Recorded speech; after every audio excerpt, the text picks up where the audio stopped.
Welcome back. एक numerical section है, मैं आपको एक्सप्लेन करने की कोशिश कर रहा हूं। क्वेश्चन एक बार समझ लीजिए पहले, हमारे पास डेटा क्या है। सवाल कह रहा है धातु की दो सूक्ष्म गोलियां एक दूसरे से 1 मीटर की दूरी पर हैं, यानी दोनों के बीच की डिस्टेंस कितनी है 1 मीटर। इसको हम लोग सामान्य तौर पे क्या लिखते हैं, आर।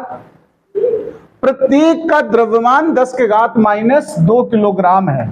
ये द्रव्यमान है। एक गोली से दूसरे पर कितने इलेक्ट्रॉन, कितने का तात्पर्य हमें संख्या बतानी है, कितने इलेक्ट्रॉन स्थानांतरित कराए जाएं कि उनके मध्य वैद्युत आकर्षण बल गुरुत्वाकर्षण बल का 3.46 गुना हो जाए। प्रश्न का मतलब समझना, ये हमारी जो लास्ट में कंडीशन दी गई है, हमें इसका यूज करना है। सवाल हमसे कह रहा है कि वैद्युत, देखो ध्यान से समझना, जो वैद्युत बल है वो गुरुत्वाकर्षण बल का, वैद्युत बल को हमने सिंबल दे दिया Fe, E फॉर इलेक्ट्रिक, वैद्युत। और ये गुरुत्वाकर्षण बल का कितने गुना बोला सवाल ने हमसे, 3.46। और गुरुत्वाकर्षण बल के लिए सिंबल हमने इस्तेमाल कर दिया Fg। अब देखिए प्रश्न क्या कह रहा है, मैं एक बार इसको एक्सप्लेन करता हूं। सवाल ने हमसे पूछा, एक देखो दो गोलियां हैं, ऐसे समझ लेना, एक ये गोली है एक ये गोली है, अभी दोनों उदासीन है, द्रव्यमान इनके पता है मुझे।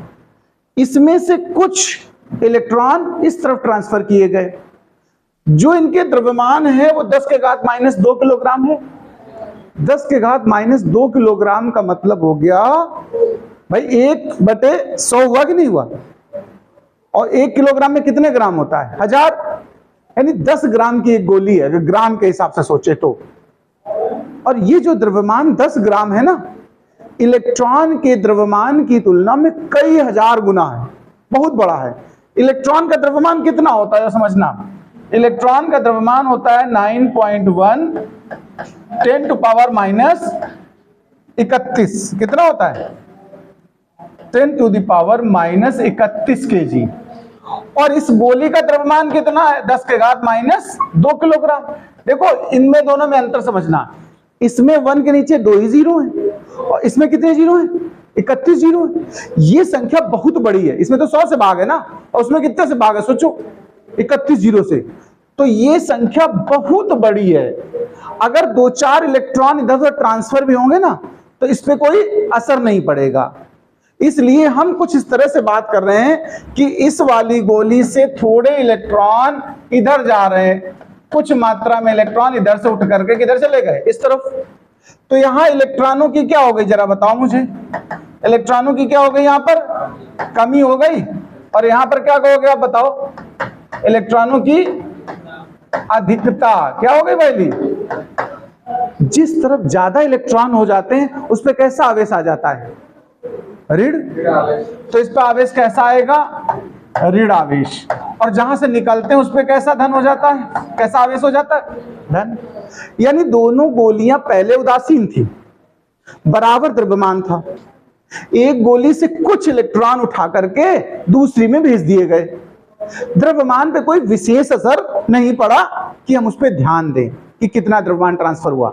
हालांकि इलेक्ट्रॉन एक गोली से दूसरे गोली जा रहे हैं तो द्रव्यमान भी ट्रांसफर हो रहा है, लेकिन जो गोली का द्रव्यमान है उसकी तुलना में अगर देखा जाए तो नगण्य द्रव्यमान ट्रांसफर हो रहा है। यानी हमारा फोकस मास की तरफ नहीं है, हमारा केवल चार्ज पे फोकस है, आवेश पे। तो जितना आवेश इस पे धन आएगा उतना ही तो उस पे ऋण आवेश आएगा। भाई इससे n इलेक्ट्रॉन निकले और उसके पास चले गए, इलेक्ट्रॉनों की संख्या बराबर ट्रांसफर हुई। तो जो आवेश इसका है वही आवेश इसका बना। हमने मान लिया Q आवेश दोनों पे बन गया, एक पे कैसा आवेश बना Q का, धन, और एक पे कैसा बना, ऋण। ये तो क्वेश्चन का कॉन्सेप्ट है। प्रश्न हमसे यही कह रहा है कि दो गोलियां हैं जो 1 मीटर दूरी पर रखी हैं, एक गोली से कुछ इलेक्ट्रॉन दूसरे में ट्रांसफर कर दिए गए हैं। यही तुम्हें बताना है कि कितने ट्रांसफर किए गए। और ऐसी परिस्थिति बनाई गई कि जो वैद्युत बल है वो गुरुत्वाकर्षण बल से कितने गुना हो जाए, 3.46 गुना। अब हम सॉल्यूशन समझाते हैं आपको, देखिए जरा ध्यान से। देखो वैद्युत बल का जो सूत्र होता है वो कूलाम का नियम होता है, पढ़ाया मैंने। कूलाम के नियम का सूत्र क्या याद है तुम्हें किसी को, कि वेरी गुड, यानी जो कूलाम का नियम है या वैद्युत बल है वो आवेश की मात्रा पर निर्भर करेगा, और जो गुरुत्वीय बल है ये द्रव्यमान पर निर्भर करता है। तो दोनों गोलियों का द्रव्यमान तुम्हारे पास है, मैं अभी फिलहाल सूत्र ही लिख रहा हूं, केवल capital G m1 m2 by r square. यहां रखा मैंने वैद्युत बल या कूलाम का नियम, और यहां रखा गुरुत्वीय बल यानी न्यूटन का सार्वत्रिक गुरुत्वाकर्षण वाला नियम। देखो आर स्क्वायर तो कट ही गए दोनों तरफ से, तो बीच की दूरी का कोई महत्व नहीं है, हटा दिया। हमें निकालना क्या, जरा ध्यान देना, हमें एक्चुअल में संख्या चाहिए, कितने इलेक्ट्रॉन ट्रांसफर करें, वो जानने के लिए हमें आवेश चाहिए। क्यों? क्योंकि एक सूत्र होता है Q बराबर NE। अगर हम Q निकाल लें, E का मान तो हमें पता ही होता 1.6 10⁻⁻19, तो N निकाला जा सकता है ना, निकालना मुझे N है, इस वजह से पहले निकलेगा क्या, Q। तो चलिए हम Q निकालना चाहते हैं, तो दोनों Q बराबर थे, मैंने कहा था जितना आवेश इस पर है उतना ही आवेश इस पर जाएगा, इस पर धन रहेगा उस पर ऋण, तो दोनों आवेश बराबर है। तो Q1 Q2 के स्थान पे हम लोग क्या लिख सकते हैं, Q और Q। अच्छा K का मान कितना होता है, 9 × 10⁹, और Q जब दो बार गुणा करा तो हो गया R स्क्वायर, R नीचे मतलब Q स्क्वायर हो गया, R स्क्वायर कैंसिल हो चुका है, ये Q स्क्वायर बन गया। इस तरफ आइए 3.46। अच्छा कैपिटल G का मान भी तुम्हें याद होगा 6.67 10⁻11। दोनों के द्रव्यमान भी बराबर हैं, कितने, 10⁻²। दो बार इसको गुणा करेंगे यहां पर, 10⁻² यानी m1 और 10⁻² यानी m2। तुम्हें Q स्क्वायर निकालना है तो ये चीज पक्षांतर कर दो, देखो Q square is equal to 3.46 6.67। आप पावर देखते हैं यहां कितनी है, -11 ये है, -2 -4 हो गई, -11 के साथ लगाओ तो कितनी बनेगी, -15। इधर से ये पक्षांतर कर दो, 9 × 10⁹9।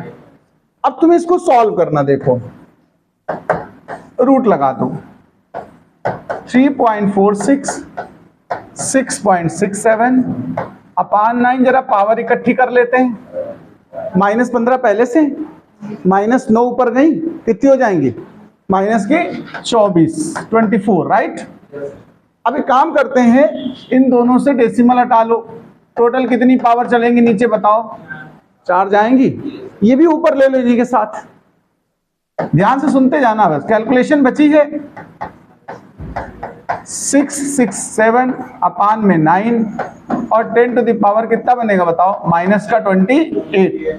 इतना नोट कर लीजिए, फिर इसका सोल्यूशन करते हैं हम लोग। देखो अब आप इसको जब कैलकुलेट करेंगे, थोड़ा इस चीज को देख लीजिए, मैंने कैलकुलेशन आपके लिए छोड़ी थी। इन दोनों नंबर्स का प्रोडक्ट करिए, स्क्वायर रूट निकालिए, और 9 का तो सीधा सीधा कितना होगा, 3 होगा, फिर इसको कैंसिल आउट करिए तो आप इस रिजल्ट पे आएंगे। इसकी देखो पावर कितनी है, -28 है, तो स्क्वायर रूट लोगे तो कितनी बनेगी, 10⁻14। तो ये वैल्यू आ जाएगी तुम्हारी 1.6 10⁻14 के आसपास आ जाए, वो ये माइनस में 12 आएगा, कितना आएगा, सॉल्व करने के बाद माइनस की पावर कितनी आएंगी, 12। ये कैलकुलेशन की है, अगर आप चाहो तो हेल्प ले सकते हो। देखिए हमने दोनों का अलग अलग स्क्वायर रूट निकाला है, 346 का स्क्वायर रूट अप्रोक्सीमेट 18.6 आएगा, और 667 का जब निकालेंगे तो 25.8, और 9 का कितना आएगा, 3। फिर जब इसको आप सॉल्व करते चले जाएंगे तो 159.9 10⁻14 बनेगा। 2 डिजिट डेसिमल को ऊपर शिफ्ट कर दीजिए तो 1.599 है, इसको राउंड ऑफ करके 6 नहीं लिखा जा सकता क्या बताइए, और पावर कितनी बचेगी, -12। ये हमारी जो है वैल्यू किसकी आई है, चार्ज की। जो Q हमारा निकला है वो 1.6 10⁻12 आ चुका है। इसमें हम लोग Q को लिखते हैं यानी क्वांटाइजेशन कॉन्सेप्ट पढ़ा चुका हूं मैं आपको, क्वांटीकरण सिद्धांत। तो Q को Ne पुट करके E को उस तरफ पास करिए, E की वैल्यू कितनी होती है, 1.6 10⁻19। इस तरीके से हमारा ये आंसर आ गया, नोट कर लें।